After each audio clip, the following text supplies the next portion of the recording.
The instruments featured in this Hello My Name Is video series are brought to you by Medline, Koenig, and First.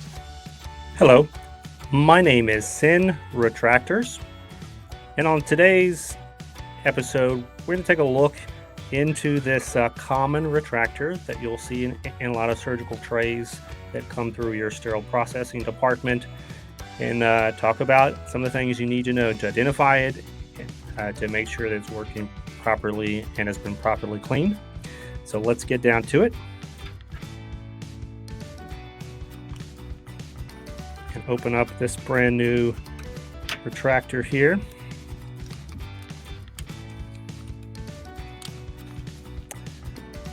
All right, so as you can see on the tip of here, it actually already has a tip protector on from the manufacturer, so we're going to take that off.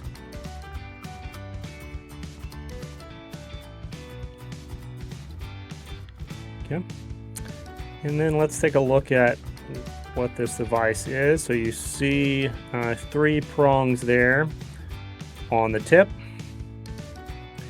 And on our other side here, you can see that kind of flat foot retractor end there. I want you to get a long view of that. In particular, this model today is a fine double-ended sharp Senn Miller 3-prong baby retractor.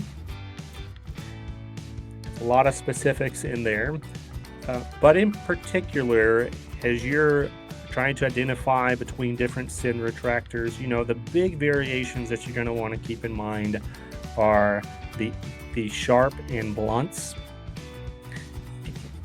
And you're going to want to distinguish your Senn retractors from what's known as a Ragnell retractor.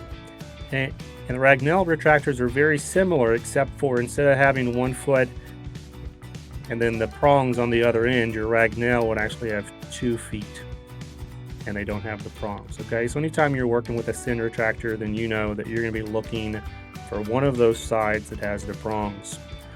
Anytime you have a device with prongs, you're going to want to make sure that those prongs are actually sharp if you're looking for that sharp variation, and that the prongs themselves are not bent either sideways or back up.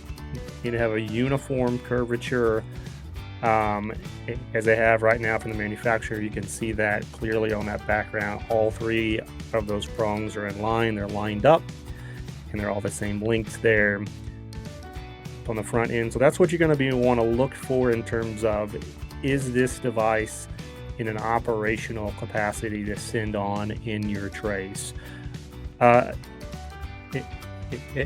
Its other end for the foot, it's a little more durable. You're not going to see a lot of damage usually on the foot end. You may see occasional burrs or divots out of here, and if so, that's definitely a reason to pull that out for repair. But for the most part, all the action and the majority of your attention should be given to this tip side here, and to make sure that those prongs are either sharp or blunt, depending on what you're looking for, that they're all still in alignment.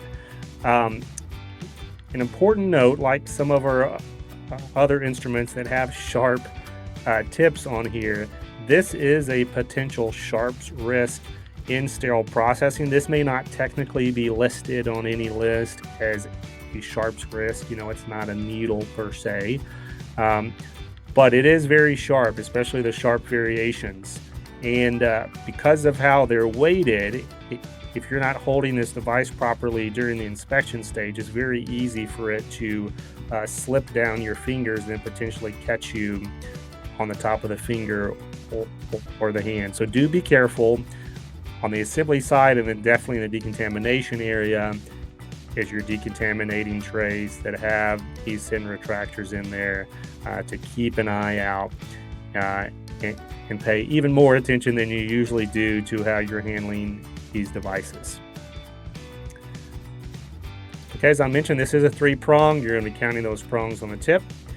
And this is a 6-inch version, and that's just measuring very simply from the proximal end to the distal end. And because These can be used on both sides. That's which end is which kind of varies depending on what it is you're going to be using that for. But from end to end, it should be 6 inches. All right. That is your Senn Retractor. And we thank you as usual for tuning in for another episode of Hello, My Name Is. And until next time, keep fighting dirty.